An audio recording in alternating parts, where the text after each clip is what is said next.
19:1. Los cielos cuentan la gloria de Dios. A ver, pregunta. ¿Los cielos cuentan la gloria de Dios? ¿Sí o no? O sea, yo volteo y digo, órale, qué glorioso es esto. ¿Quién lo hizo? ¿Sí lo cuentan o no? Sí, cuentan la gloria de Dios. Dice, y el firmamento anuncia, son las estrellas, y el firmamento anuncia la obra de sus manos. Un día emite palabra, otro día, y una noche a otra noche declara sabiduría. Entonces, ¿la rotación de la tierra declara la sabiduría de un hombre, sí o no? Sí, porque a ver, ¿alguien de ustedes haga rotar algo así? No podemos, ¿no? El día, la noche con tanta exactitud, las nubes, que llueve, todo eso, dices, oye, esto no es la obra de la tontería, de la estupidez, es obra de una sabiduría increíble, ¿no? Entonces pregunto, si leemos el libro de los Salmos, si lo trato de entender como un libro histórico, ¿creen que lo voy a lograr entender?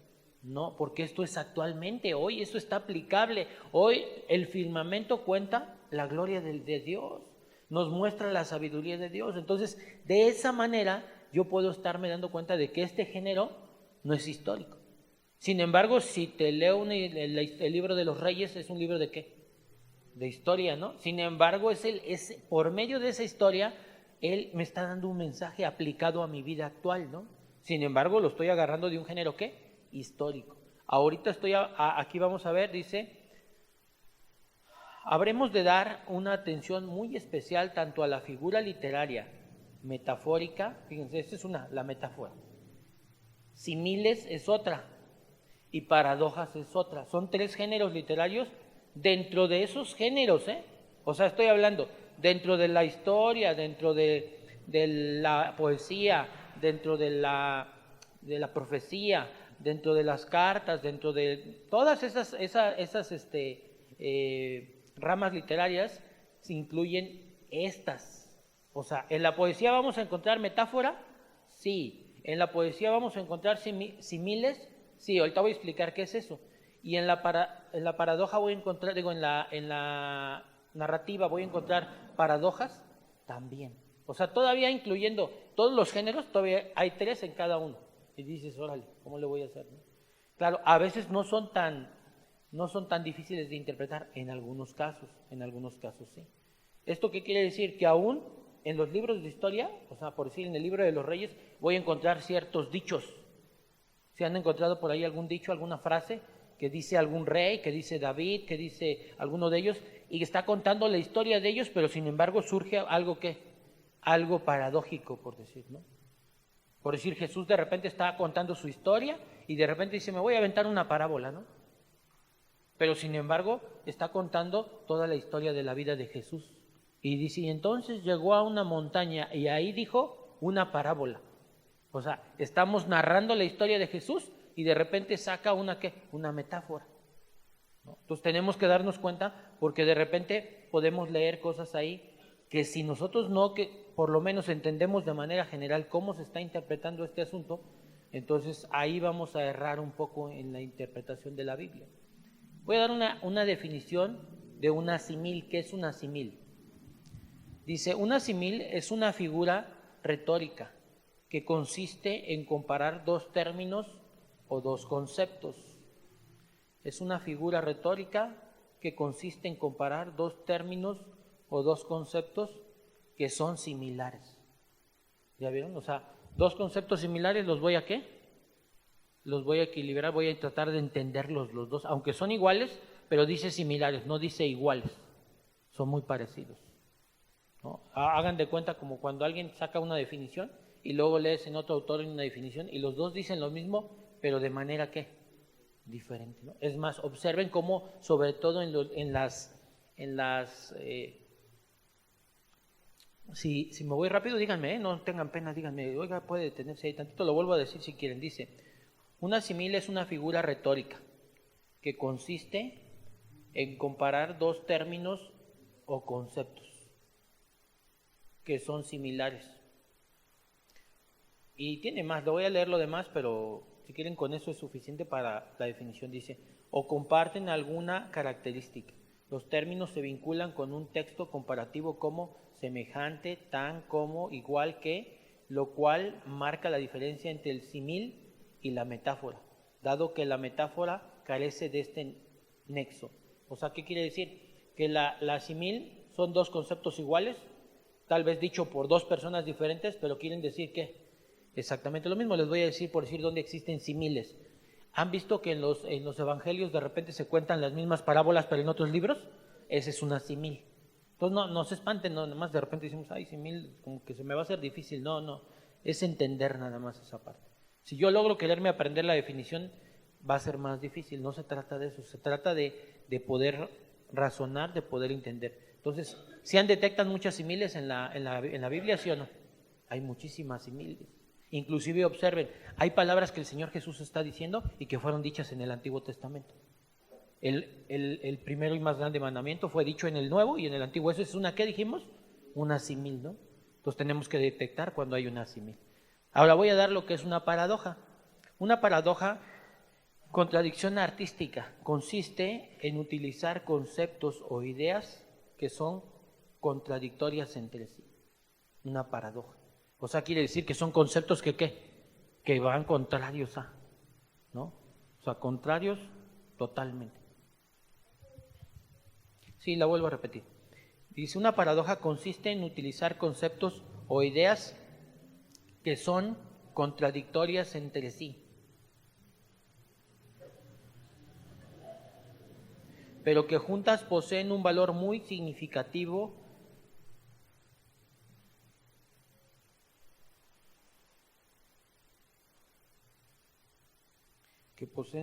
dice, un valor muy significativo a nivel más profundo del sentido.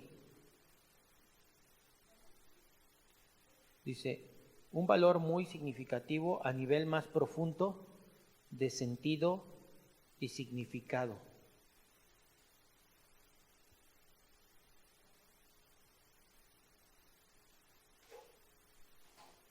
Ok. Por decir ahí vamos a ver una paradoja, ¿no?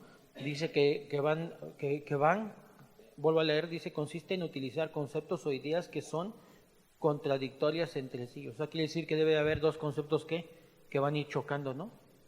Pero que al momento que yo te muestro esos dos conceptos, te das cuenta de una enseñanza. Voy a dar un ejemplo de una paradoja muy leve, aunque vamos a ver más ejemplos más adelante. Ahorita todavía nada más estoy poniendo de manera general. Pero cuando hablamos de una paradoja es cuando chocan dos conceptos, por decir, los hijos del diablo y los hijos de Dios. ¿Se han oído eso, no? Dice, y los que hacen todo esto, son hijos de Dios.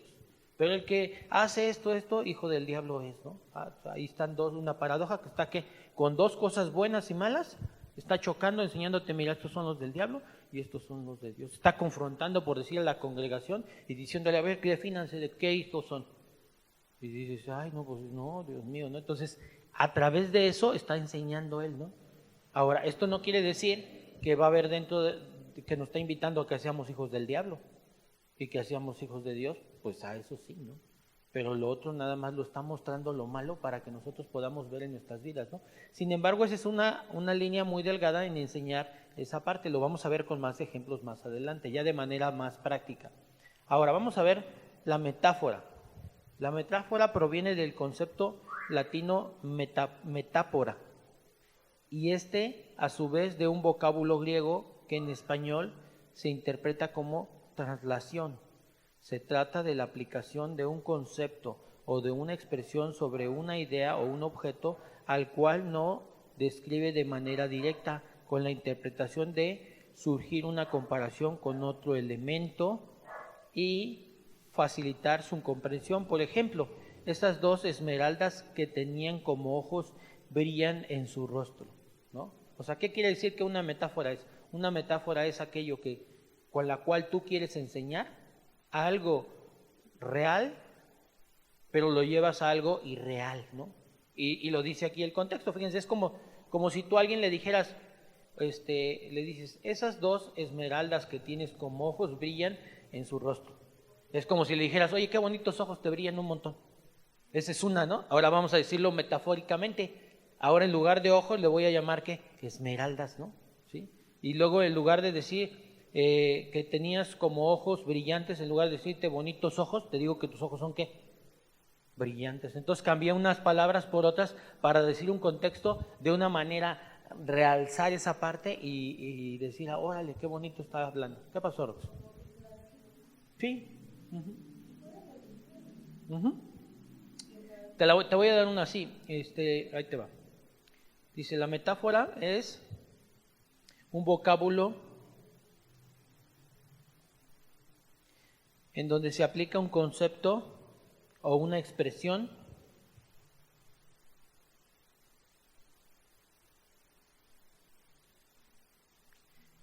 figurativa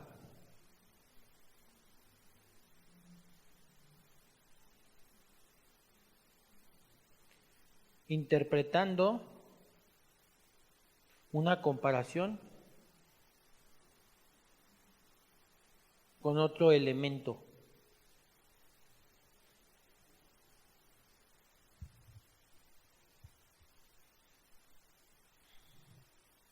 Sí, es como la poesía a veces hace eso un poco. Sí se han dado cuenta, ¿no? La poesía, o sea, es como cuando alguien le escribe un poema a su esposa, a su novia, ¿no? O al novio y le das una poesía, pero dice palabras así bien cursis que dice uno, ¿no? Pero la verdad lo único que está haciendo es esa parte, ¿no? Está en esa parte de la cursilería aparece la qué, la metáfora, ¿no? Y entonces ya dice uno, ay, tus ojos son como dos estrellas, dices, órale, ¿no? Entonces estás diciendo que te gustan mucho sus ojos, ¿no? A lo mejor hay quien dice, no, ¿sabes qué? Pues me gustan tus ojos y ya. ¿No? Hay gente que es muy directa y no utiliza la qué, la metáfora, ¿no? Ahora, está utilizada la metáfora mucho. El problema es que luego hay metáforas que están bien difíciles, les voy a decir por qué. Porque no son lenguajes que usamos. Cuando usamos metáforas que tenemos aquí comúnmente, pues sí las interpretamos, ¿no? Por decir, si les leo esta que estábamos ahorita leyendo, esas dos esmeraldas, dices, bueno, pues son dos, todavía no sé de qué se refiere. Dice que tenía como ojos, ya está diciendo que, se está refiriendo a los ojos. Dice, brillan en su rostro, ¿no? O sea, una vez le decían a mi hija que tenía ojos de capulín, ¿qué le están diciendo? Que tiene ojos negros y grandes, ¿no? ¿Sí o no? Esa es una metáfora, ¿sí o no? Claro, quien no conozca al capulín dice, ¿sí o no? Entonces, esa metáfora la podemos interpretar, pero vamos a ver metáforas, ahorita vamos a ver una metáfora donde dices, ¿qué onda? ¿A qué se está refiriendo, no? Y la vamos a ver ahorita más en este ejemplo. Dice, por ejemplo, ¿a qué género literario pertenece el siguiente versículo? A ver si lo detectan. Hebreos 4:12.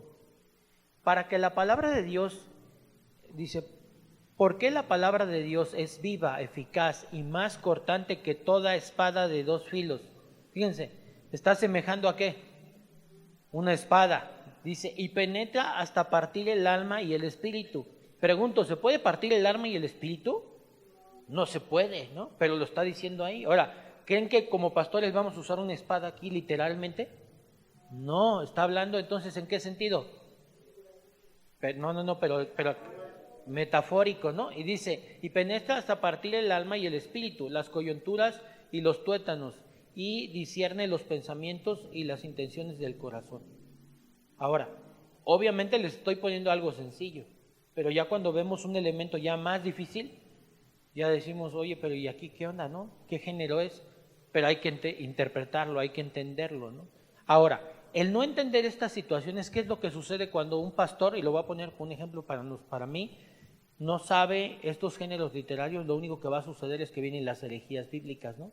O sea, se interpretan mal las escrituras, ya no en un sentido difícil, sino con un lenguaje literario, como no lo entiendes, entonces la verdad es que está muy difícil. Porque por decir, cuando dice, voy a poner un ejemplo, cuando utilizamos un verbo, ¿no? Y dice, habla del amor, por decir, el amor todo lo perdona, todo lo soporta. ¿El amor es un verbo? Sí, pero es un verbo continuo, fíjense. ¿Cuándo voy a perdonar? Siempre lo perdona, siempre lo perdona, siempre lo perdona. Entonces tengo que darme cuenta hasta en los verbos que estoy utilizando la palabra, porque el verbo le da un sentido diferente. Si está en presente, si está en pasado, o si está en futuro, o si es continuo. Y aparentemente dicen, ay, pues yo ya en la primaria ni me acuerdo, pero ¿qué creen? Nosotros como pastores nos hemos encontrado con esa dificultad, ¿no? de que en algunos momentos la aplicación del verbo puede cambiar el sentido aún de la predicación de lo que yo les estoy diciendo. Entonces sí es importante, tampoco les pedimos que se aprendan todos los verbos, ¿verdad? Y el pasado, el presente, el no, sino simplemente que entiendan cómo se está manejando la Biblia para que ustedes puedan detectar esa parte, ¿no? Ok, dice más adelante,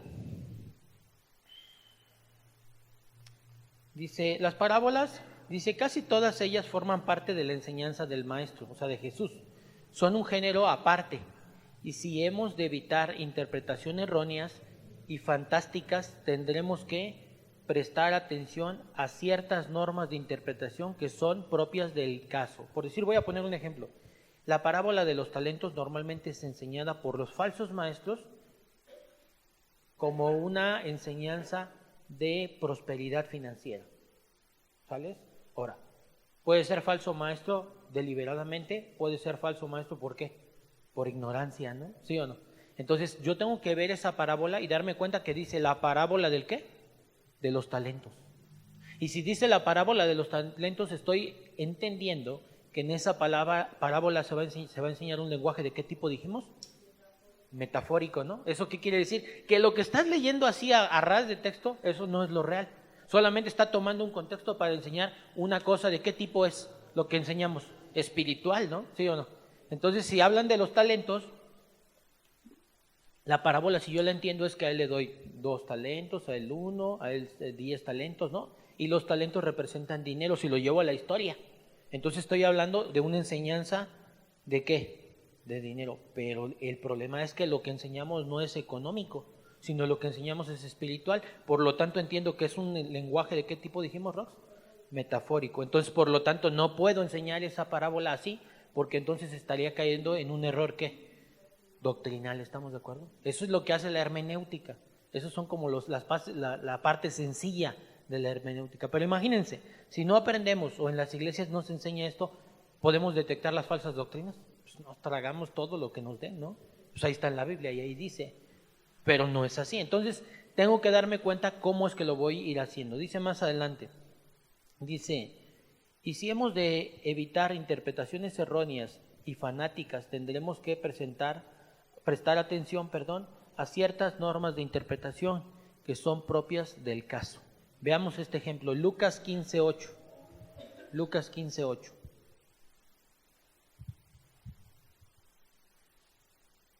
Dice, ¿o qué mujer que tiene 10 dracmas? Fíjense, un lenguaje que no conocemos la palabra dracma.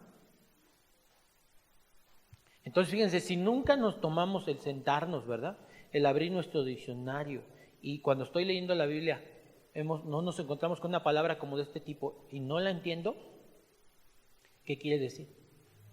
No me interesa y dejen de que no les interese, o sea, ustedes siguen asistiendo a las iglesias, siguen levantando más, siguen todo, pero bueno, están al desliz de que cualquiera les enseñe cualquier herejía bíblica.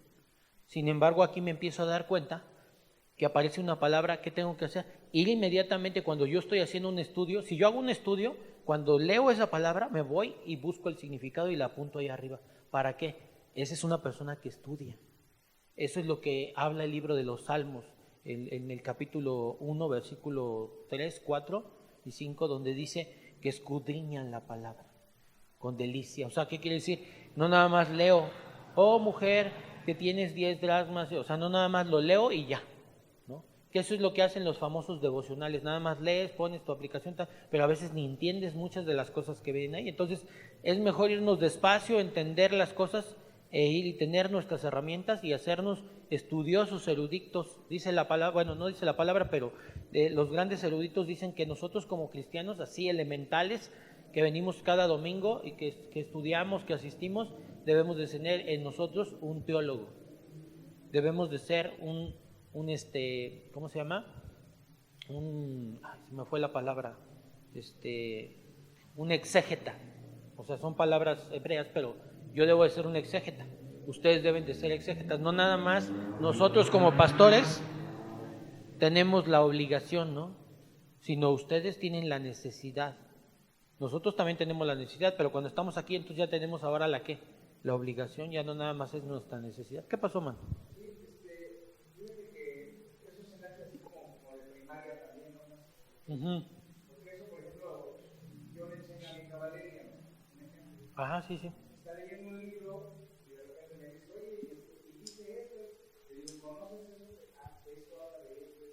Tienes que checar para ver de qué está hablando. Claro. Y así puedes ver de qué contexto es. Ujú. Pero eso yo creo que nosotros le tenemos que enseñar también a nuestros hijos.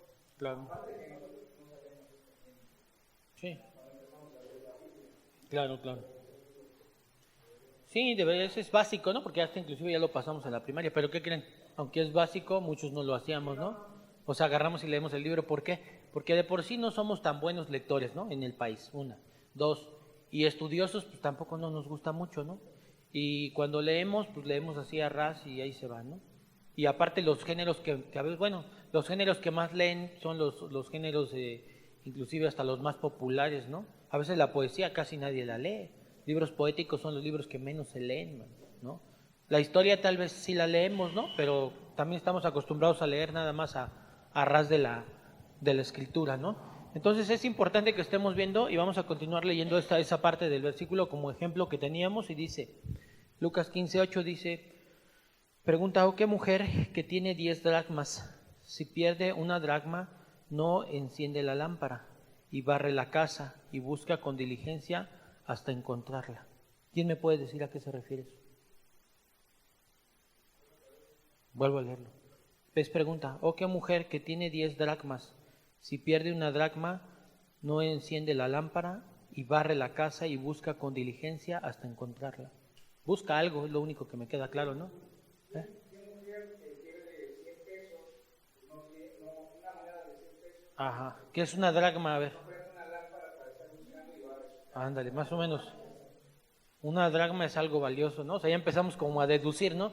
Pero para no errar, ¿qué tendríamos que hacer? En el diccionario, ¿qué quiere decir una dracma, no? Sí, ahora, esa palabra como que deduce algo, pero yo me he encontrado con frases que dices, no entiendo aquí qué dice, nada. No entiendo, ¿eh? La verdad, ¿qué tengo que hacer? Claro, ¿no? Sí, ya sabemos qué, ¿no? Pero les voy a decir, pero hay frases en la escritura, esta nos deja ver algunas cosas, ¿no? Pero aún no estamos seguros. Ahora, ¿qué tendríamos que hacer si hoy no estamos seguros? Ir a ese contexto y buscar palabra por palabra hoy para darme cuenta qué significa y quedar claro en ese asunto. Yo te voy a decir, cuando tú clarificas ese contexto, ya no tienes problemas, o sea, porque yo muchas veces veo a personas que quieren aprenderse de memoria las cosas. Yo no creo que sea así. Sin embargo, hay veces que sí hay que memorizar, ¿eh? Pero yo le voy a decir algo. Una vez que este versículo yo lo estudio hoy, por decir, hoy puede ser mi estudio de hoy, si no soy un gran estudioso de la Biblia, puedo empezar estudiando esta parte de la Escritura, palabra por palabra, y hacer mi contexto. ¿Ustedes creen que no ya quedó en mi mente el estudio de hoy? Si el domingo que vengo a la iglesia el pastor habla de eso, yo ya lo tengo acá, ¿sí o no? Y ya puedo ver a través de la misma luz de la palabra si el pastor está expresando mal o no está expresando mal, ¿no?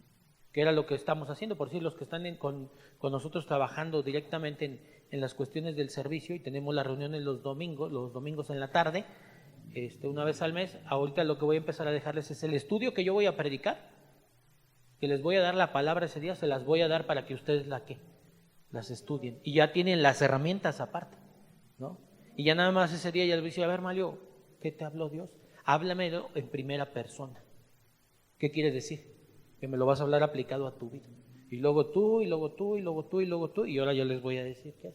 Y ahí se van a dar cuenta de que si yo estoy interpretando bien la Biblia, y van a aprender ustedes a qué, a interpretar la Escritura, ¿no? A que yo nada más le enseñe desde acá del púlpito, y porque hay gente que, imagínense los que no vienen aquí, qué cosa, o sea, están perdidos muchos, no entienden, ¿no? Pero bueno, lo bueno es que ustedes sí quieren, ¿no? Aprender, y eso es bueno. Dice, este versículo va a hablar de lo que acabamos de leer. Este versículo, tomándolo al pie de la letra, si bien hallamos una pregunta interesante, estamos lejos de comprender la verdad que encierra, pero sabiendo que contiene una parábola cuyas partes principales y figurativas requieren interpretación y designan realidades correspondientes a las figuras, dice, no vemos aquí ya meramente una pregunta interesante, sino a una mujer que representa a Cristo. ¿Ya vieron? O sea, la mujer representa a Cristo, haciendo un trabajo afanoso, que representa un trabajo semejante que está llevando a cabo Cristo, y una moneda perdida, que representa al hombre perdido en el pecado. Todo esto exponiendo e ilustrando admirablemente la misma verdad que expresa Cristo sin parábola o sea, ¿qué quiere decir? Está enseñando a Cristo que anda buscándonos a nosotros, ¿verdad? Que somos valiosos para Él, ¿o no? Si nos dice una dracma, tiene un valor. Si me voy al diccionario, me va a dar que es una moneda que tenía un valor muy alto. Está representando que para Él somos muy valiosos y que Él barre y nos busca por toda la casa, o sea, por todo el mundo, ¿no? Y nos quiere, ¿qué? Recoger porque quiere recuperarnos, porque para Él somos, ¿qué? Muy valiosos, ¿no? Entonces, si yo leo la Biblia, ahora, si tengo un comentarista bíblico, entonces me voy al comentario bíblico y en el comentario bíblico viene a la par la Biblia y el comentario. Y voy leyendo y ahí esto que estoy leyendo es de un comentario bíblico. Donde alguien erudito que se dedica a estudiar y a interpretar toda la Biblia pone sus comentarios a la par de la Biblia. Y dices, pues quiere decir esto. Ahora, si todavía dices tú, bueno, como que no le entiendo bien, entonces me voy palabra por palabra, descubro en qué fue escrito el idioma del libro y me voy palabra por palabra y lo hago. Entonces, por eso es que un pastor, ¿a qué creen que se debe dedicar un pastor? A esto, de verdad, o sea, yo me dedico a estudiar esto, pero una vez que la iglesia crezca aún más y haya más ministerios y esto se haga, digo, no sé qué tan grande Dios quiera, ¿verdad? Pero vamos a pensar que se hace muy grande, pues, ¿saben a quién me voy a tener que sentar? Todo el día a leer la Biblia, porque tengo que dar que el de matrimonios, que el del domingo, que la enseñanza del liderazgo, que los misioneros, o sea, ¿sí me entienden? Por si el que es mi pastor, ¿saben a qué se dedica a eso? Da clases en la escuela, que tiene las misiones, son como 15 misioneros, tiene un camión de misiones, tiene como 20 pastores a cargo, pues también tiene que dar en reunión de pastores, discipulado personal para los nuevos líderes dentro de la congregación, los de alabanza, entonces ¿saben qué está haciendo todo el día? Por eso ustedes oyen al pastor Chuy y ya vieron pues que la Biblia la maneja como si fuera el memín pingüín, ¿no? Todo pues, de volada ya hasta se lo sabe casi, ¿no? Pero ¿qué sucede? La práctica es lo que nos va a ir haciendo, ¿no? Ahora, ¿cómo nos damos cuenta cuando estamos estudiando? Bueno, pues porque esto se nos va a hacer más fácil. Pero les voy a decir, algunos lo pueden notar pesado o alguna persona que es bien bonito, ¿eh? Es bien, sí, Malto. Yo creo que más que nada que leer el comentario nuestro, el trabajo de los pastores, yo pienso que es sacar su propio comentario con referencia a ese comentario que está haciendo. Ajá. Tú ya tendrías que hacer un comentario y leernos su comentario. Sí, solo que no diste, ¿no? Solo que no diste porque también si dista mucho, lo que podemos hacer, o sea, así empieza un poquito la cuestión elégica, ¿no? En realidad, les voy a decir una cosa, en realidad esa cita que yo leí ahorita, también la interpreta la Biblia actualmente. O sea, cualquier cita que ustedes me digan, no lo sé todo, ¿eh? Pero si ustedes me dan una cita que no entiendan, yo no necesito ni siquiera ir a ningún otro lenguaje, sino llevarlos a una cita bíblica que interprete esa cita bíblica. ¿Cómo ven? O sea, tremendo, ¿no? Claro, el problema es decir, híjole, pues en toda la Biblia, ¿dónde le hago? Te doy la cita, pues no sabes, ¿no? Necesitas herramientas porque aún todavía no manejas la Biblia. Cuando ya tienes un manejo extraordinario de la Biblia, te dicen esa cita y te van a decir, mira, lo que se está refiriendo es a esto, léelo en este libro. Y dices, sí es cierto, ¿no? Entonces, pero obviamente es práctica y tenemos que hacerlo, ¿no? Ok, aquí les vamos a dejar, amigos. Cuídense. Gracias. Dios les bendiga.